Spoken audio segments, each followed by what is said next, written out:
The well-known comedian and actor Dick Van Dyke recently talked about the people, the songs, the turmoil that plagued the Mary Poppins set, and the enduring magic that would come to define his career. Van Dyke was born on December 13, 1925, in West Plains, Missouri.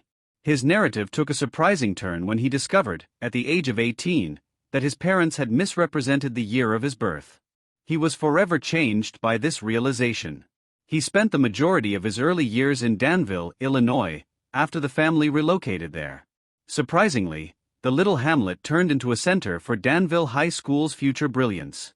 Van Dyke was quite religious and even contemplated becoming a Presbyterian pastor, therefore he had no interest in show business.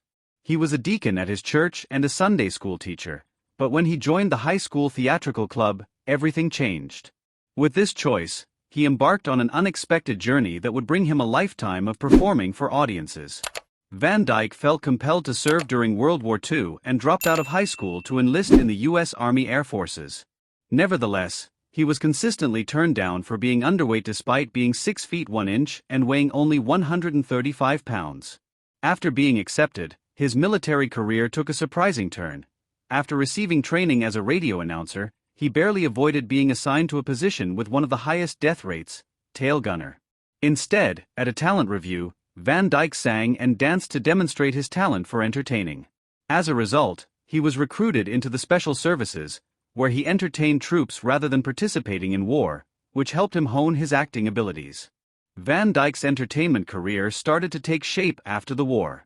He began his career as a radio DJ at WD in Danville, where he honed his smooth voice and sharp sense of humor. He and Phil Erickson collaborated to create the comedic duo Eric and Van, the Merry Mutes, which performed lip-syncing and mime routines to songs. They hosted a local TV show in Atlanta after touring the West Coast nightclub circuit. Due to the success of the act, Van Dyke gained invaluable experience in timing and physical humor, which would later become his hallmarks. Van Dyke's participation in the talent program Chance of a Lifetime in 1954 led to other opportunities. He joined the panel on To Tell the Truth and started hosting CBS's The Morning Show. He was able to engage audiences with these early parts, displaying the charisma and wit that would come to characterize his career. An unexpected link led to Van Dyke's 1955 appointment as anchor of CBS's The Morning Show. Van Dyke stumbled over a cable during a live broadcast on his third day as host, causing the studio lights to shatter all around him. He made everyone laugh by transforming the accident into an improvised comedy routine, rather than freaking out. Van Dyke learned important timing and delivery techniques from this encounter, which helped to mold his comedic approach. Van Dyke's Broadway debut, The Girls Against the Boys, ended after just 16 performances in 1959. Renowned choreographer Gower Champion noticed him during the performance and eventually cast him in Bye Bye Birdie.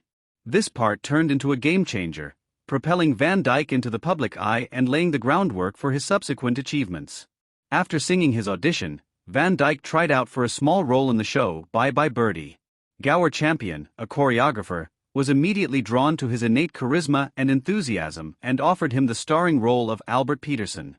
When Bye Bye Birdie debuted on Broadway in 1960, this moment of faith became crucial for the actor and the production. Van Dyke's portrayal of Albert Peterson in the show won over both critics and viewers by fusing heart and humor. Van Dyke received the Tony for Best Featured Actor in a Musical at the 1961 Tony Awards, solidifying his breakthrough achievement. Bye Bye Birdie became a Broadway sensation for Van Dyke after winning 4 Tony Awards, including Best Musical. He gained national notoriety and Hollywood's interest as a result of this recognition. Van Dyke played Albert Peterson again in the 1963 Columbia Pictures film adaptation of Bye Bye Birdie. The movie sidelined Van Dyke's role in favor of focusing on Margaret's character, Kim McAfee, in order to appeal to a younger audience, thus the move from stage to film was not without difficulties. Beginning with Carl Reiner, who based his 1960 comedic writing experiences on the pilot Head of the Family, The Dick Van Dyke Show was born out of chance and reinvention. Van Dyke's vaudevillian charm and everyman appeal combined with Reiner's incisive, humorous screenplay to create a character that was both approachable and endearing. Another level of genius was added by Van Dyke's innate chemistry with co-stars Rose Marie and Maury Amsterdam. The program's innovative strategy distinguished it from other sitcoms of the era by presenting Rob's career as a comedy writer and his marriage to Laura in novel ways. Richer character development and a wide range of narratives were made possible by this dual focus. With its storytelling, the program also pushed artistic boundaries by frequently utilizing dream sequences and flashbacks, which were uncommon in sitcoms at the time. The significance of the Dick Van Dyke Show is indisputable since it paved the way for the careers of Mary Tyler Moore and Dick Van Dyke, both of whom went on to become television giants. The show is still praised for its brilliant writing, classic humor, and innovative depictions of marriage and family life, and its influence can be seen throughout the genre. In Disney's production of Mary Poppins, Van Dyke was cast in the classic role of Bert. Disney, however, felt that the $4,000 Van Dyke was required to give to the California Institute of the Arts was well worth the expense. After placing second in a 2003 survey of the worst accents in movie history, Van Dyke's Cockney accent gained notoriety. Van Dyke has maintained a nice sense of humor about it in spite of this. Despite having different backgrounds, Van Dyke and Julie Andrews had a respectful relationship while filming. Van Dyke felt out of his element when recording music, but Andrews was calm and self-assured. He gave Andrews credit for her support and patience while she worked on the film's avant-garde special effects, such as dancing with animated penguins. During filming, Dick Van Dyke battled personal issues such as alcoholism, which he utilized as a coping mechanism for his shyness. He then acknowledged that his alcoholism caused him to experience depressive episodes and times of hopelessness.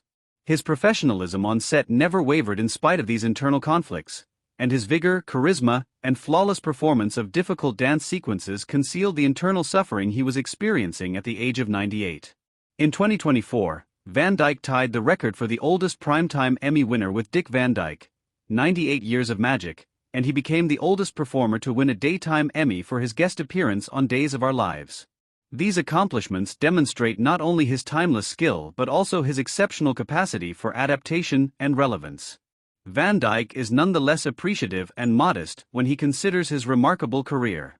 He looked back on his path with awe in a June 2021 interview, saying that all he wanted was to be known for 75 years of making people laugh. He talked about how the Sherman Brothers' music affected him when he first heard it, and Mary Poppins is still one of his favorite projects.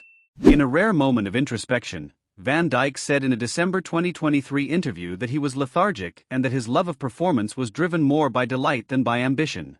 So for the next update, please subscribe to our channel. Thanks for watching.